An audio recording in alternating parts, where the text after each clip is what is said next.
Selamat malam, Ibu Bapak, Saudara-saudara yang terkasih di dalam Kristus. Malam ini istimewa, karena ini adalah malam terakhir dalam tahun 2025. Sebentar lagi kita akan memasuki tahun yang baru, tahun 2026. Kita sungguh bersyukur untuk kasih setia dan pemeliharaan Tuhan yang nyata dalam hidup kita. Bukan berarti kita tidak menghadapi masalah, kita tidak memikul beban. Tapi apapun yang terjadi, kalau kita masih bisa diperjumpakan pada saat ini di dalam persekutuan syafaat malam, tanggal 31 Desember 2025, itu bukti nyata bagaimana kasih setia Tuhan terus menopang kita. Kalung mutiara imitasi. Demikian judul cerita singkat yang menjadi bahan refleksi kita di penghujung tahun 2025 ini. Pada suatu hari, Stella, seorang gadis kecil berusia 5 tahun, diajak ibunya pergi berbelanja. Saat menunggu ibunya sedang antre di meja kasir, gadis itu melihat sebuah kalung mutiara imitasi yang dipamerkan di salah satu etalase di dekat tempat kasir. Ia sangat tertarik dengan kalung mutiara itu. Lalu ia menarik lengan ibunya, dia berkata, "Bunda, bolehkah aku memiliki kalung itu?" Demikian ia memohon. Setelah selesai membayar di kasir, sang ibu segera pergi melihat label harga kalung itu. Lalu ia berkata kepada Stella, "Nak, harganya 100.000. Kalau kamu sungguh ingin memilikinya, kamu bisa menabung lebih dulu. Ulang tahunmu kan tinggal seminggu lagi. Kamu mungkin akan mendapatkan angpau dari Oma." Ibunya melakukan itu dalam rangka tentu mendidik Stella. Nah, sesampai di rumah, Stella kecil segera mengosongkan kaleng tabungannya. Ternyata uangnya sudah ada sejumlah 45.000. Setelah makan malam, ia membantu membersihkan meja dan dapur lebih lama dari biasanya. Keesokan harinya, sang ibu memberikan uang jajan lebih banyak daripada hari-hari sebelumnya. Begitu yang dilakukan Stella pada hari-hari selanjutnya sampai tiba hari ulang tahunnya. Pada hari ulang tahunnya, sang oma menghadiahkan kepadanya angpau senilai 50.000. Akhirnya, Stella memiliki uang yang lebih dari cukup untuk membeli kalung mutiara idamannya itu. Oh, Stella sangat menyukai kalung mutiaranya itu. Betapa bahagianya dia setelah bisa memiliki kalung mutiara idamannya itu. Ia memakainya kemanapun ia pergi, ke sekolah, ke gereja, bahkan saat tidur sekalipun. Ia baru akan melepaskannya saat akan mandi atau berenang, karena ibunya berkata air bisa membuat kalungnya memudar. Ayah Stella sangat mengasihi Stella. Melihat apa yang dilakukan oleh anaknya itu, ia ingin melakukan sebuah uji coba. Setiap malam, sang ayah akan membacakan sebuah cerita sebelum Stella berangkat tidur. Nah, suatu malam setelah selesai dengan ceritanya, sang ayah bertanya kepada Stella, "Stella, apakah Stella sayang pada ayah?" Dengan senyum Stella menjawab, "Tentu saja ayah, aku sangat sayang padamu." "Kalau begitu, berikanlah pada ayah kalungmu itu." Stella terkejut. Ia berkata dengan memelas, "Jangan kalungku ini ayah. Ayah boleh minta boneka Barbiku atau yang lain, tapi jangan kalungku ini." Ayahnya tersenyum. "Oke, tidak apa-apa. Ayah sayang Stella," katanya sambil mengusap rambut putrinya dan mengecup keningnya.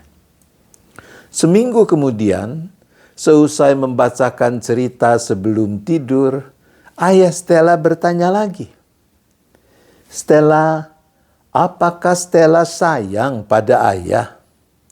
"Tentu saja ayah, aku sangat sayang pada ayah," jawab Stella. "Kalau begitu, berikanlah kalungmu itu untuk ayah." "Jangan dong ayah. Ayah boleh ambil semua hadiah yang Stella terima waktu ulang tahun kemarin. Tapi jangan kalung ini," kata Stella sambil matanya berkaca-kaca. "Ya sudah, tidak jadi. Selamat bobo ya sayang." Ayah sayang pada Stella. Seperti biasa, ayahnya sejenak mengusap-ngusap kepala Stella lalu mengecup keningnya. Beberapa hari kemudian, ketika sang ayah masuk ke kamar Stella, dilihatnya Stella sedang duduk bersila di tempat tidurnya. Waktu sang ayah mendekat, ia melihat bahwa Stella sedang menangis. Air mata meleleh di pipinya. "Loh, ada apa Stella? Kok kamu menangis?" Stella tidak berkata apa-apa. Dia hanya mengangkat tangannya yang kecil itu ke hadapan ayahnya. Ketika genggamannya ia buka, tampak di sana kalung mutiara kesayangannya. Dengan bibir bergetar, Stella berkata, "Ayah, kalung ini untukmu." Sang ayah segera memeluk putrinya. Kemudian dengan salah satu tangannya ia merogoh saku celananya dan mengeluarkan sebuah kotak kecil berwarna biru. Ketika dibuka, di dalamnya ternyata ada seuntai kalung mutiara asli. Ia memasangkan kalung itu pada putrinya. Sang ayah telah lama menantikan saat itu. Ia menunggu saat sang putri merelakan kalung mutiara imitasinya, supaya ia dapat memberikan kepadanya kalung mutiara asli.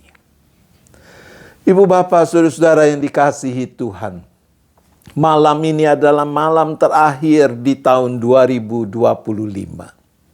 Mungkin ada banyak upaya yang kita lakukan untuk meraih kebahagiaan dalam menjalani kehidupan sepanjang tahun 2025 ini.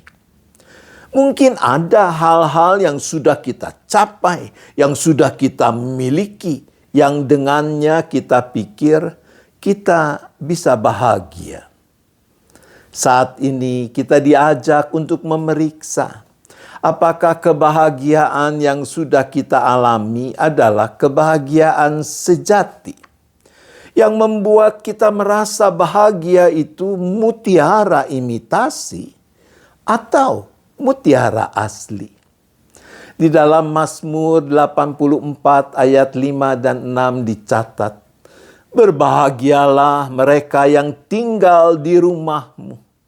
Berbahagialah manusia yang kekuatannya di dalam Engkau." Lalu di ayat 13 dikatakan, "Ya Tuhan semesta alam, berbahagialah manusia yang percaya kepadamu." Ayat-ayat ini menegaskan bahwa kebahagiaan sejati kita miliki hanya ketika kita sungguh-sungguh bersedia tinggal bersama Tuhan, hidup di dalam Dia. Mengandalkan Tuhan sebagai sumber kekuatan, menaruh percaya penuh kepadanya, berani mempercayakan seluruh hidup kita kepadanya. Tanpa semua itu, kebahagiaan yang kita miliki jangan-jangan adalah kebahagiaan semu yang seperti kebahagiaan Stella dengan kalung mutiara imitasinya. Ketika kita mau terus menggenggam kalung mutiara imitasi yang kita anggap membahagiakan kita, boleh jadi kita tetap terhalang untuk menerima kalung mutiara asli yang memberi kebahagiaan sejati. Allah Bapa kita di dalam Yesus Kristus dan persekutuan Roh Kudus menanti kita untuk melepas genggaman pada mutiara imitasi agar Ia dapat memberikan mutiara asli. Memasuki tahun 2026, bersediakah kita untuk sungguh-sungguh tinggal bersama Tuhan, hidup di dalam Dia, mengandalkan Tuhan sebagai sumber kekuatan, menaruh percaya penuh kepadanya, berani mempercayakan seluruh hidup hanya kepadanya. Selamat memasuki tahun baru, tahun 2026 dengan penuh syukur. Kiranya kebahagiaan sejati memenuhi hidup kita. Amin. Mari kita berdoa. Bapa di surga, ampunilah kami sekiranya dalam tahun 2025 yang segera berlalu ini, kami telah menyia-nyiakan kebahagiaan sejati yang Tuhan sediakan, karena kami lebih suka menggenggam kebahagiaan semu, kebahagiaan imitasi. Tuhan, ampunilah kami. Berilah kami hikmat, kekuatan, agar sepanjang tahun yang baru ini kami mau sungguh-sungguh tinggal bersama Tuhan, hidup di dalam Tuhan, mengandalkan Tuhan sebagai sumber kekuatan, menaruh percaya penuh kepadamu, berani mempercayakan seluruh hidup hanya kepadamu. Tuhan, tolonglah kami. Ada banyak hal yang kami tidak tahu apa yang akan terjadi di masa depan, baik terkait dengan diri kami sebagai pribadi, keluarga kami masing-masing, persekutuan jemaat Tuhan sebagai gereja, masyarakat, bangsa di mana kami menjadi bagiannya, bahkan umat manusia di seluruh muka bumi ini. Ya Bapa, tolonglah kami semua, agar apapun yang terjadi, kami mau sungguh-sungguh percaya kepada Tuhan. Kami mau sungguh-sungguh mempercayakan hidup kami kepadamu. Kami mau sungguh-sungguh mengandalkan-Mu di dalam segala perkara yang harus kami hadapi. Tentu kami memohon berkat-Mu, baik untuk setiap diri kami masing-masing, untuk keluarga-keluarga kami, untuk persekutuan jemaat Tuhan, khususnya GKI Gading Indah, untuk keberadaan bangsa dan negara di dalam mengarungi perjalanan hidup di tahun 2026, untuk kedamaian dan perdamaian di muka bumi, kiranya yang makin dapat terwujud di dalam tahun yang baru ini. Terima kasih ya Bapa, terima kasih. Kami menyerahkan seluruh keberadaan kami hanya ke dalam tangan kasih pemeliharaan-Mu. Tolong kami, agar kami mau dan mampu terus menggenggam tangan kasih-Mu yang senantiasa terulur, menopang kami, meyakini bahwa Engkaulah Bapa yang rahmani, yang bekerja dalam segala sesuatu untuk akhirnya mendatangkan kebaikan bagi orang-orang yang mengasihi-Mu. Terima kasih ya Bapa, kami sungguh bersyukur untuk kasih setia, berkat pemeliharaan-Mu, kekuatan yang Tuhan beri sepanjang tahun yang akan berlalu ini. Kami menaruh pengharapan kami di dalam kami menatap masa depan yang Tuhan anugerahkan hanya kepadamu, Bapa yang kami sembah, di dalam Yesus Kristus dan persekutuan Roh Kudus. Ampuni dosa dan salah kami, agar tidak menghalangi kepenuhan anugerah-Mu. Arahkan hati saudara pada Tuhan, sambutlah berkat-Nya. Kasih Allah Bapa, kasih karunia Tuhan Yesus Kristus dan persekutuan Roh Kudus besertalah dengan saudara sekalian sampai selama-lamanya. Amin.